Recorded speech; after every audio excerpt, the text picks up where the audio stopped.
কুত্তা হওয়া কিন্তু অনেক সহজ, বুঝলেন? চাইলেই কিন্তু আপনি কুত্তা হইতে পারেন। এখন আপনি চিন্তা করবেন যে কুত্তা হইলে আমার অ্যাডভান্টেজ কী? অনেক অ্যাডভান্টেজ আছে। আপনার কোনো একটা কলিগ তার জুতার ফিতা ছুটে গেছে। এখন সে মাথা নুইয়ে জুতের ফিতা বাঁধতেছে। পেছন থেকে আপনি তার জাঙ্গিয়া দেখে ফেললেন। এখন জাঙ্গিয়া দেখে আপনার মনে হলো জাঙ্গিয়ার কালার তো ঠিক নাই, তার মানে ওনার ড্রেস কোড ঠিক নেই। আপনি আপনার মালিক পক্ষের কাছে গিয়ে ব্যাপারটা তুলে ধরলেন।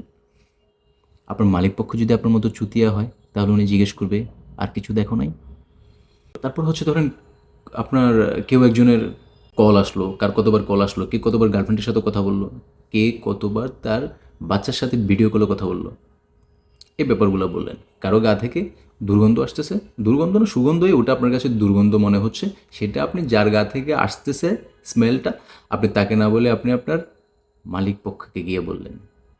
দেখেন, মুশকিলটা হচ্ছে ওই মালিক পক্ষ কিংবা নেতা কিন্তু জানে আপনি যে একটা কুত্তা। ওনারা এটাতে খুব এনজয় করে এবং ওনারা চায় ওনাদের আন্ডারে দু চারটা কুত্তা থাকুক। আপনি যে টাইপের চুতিয়া, আপনি ওই টাইপের কিন্তু চুতিয়া মার্কা সেগমেন্ট আপনি পেয়ে যাবেন, এবং ওই মালিক পক্ষ যারা আছে তারাও কিন্তু আপনার মতো দু চারটা কিন্তু কুত্তা পেয়ে যায়।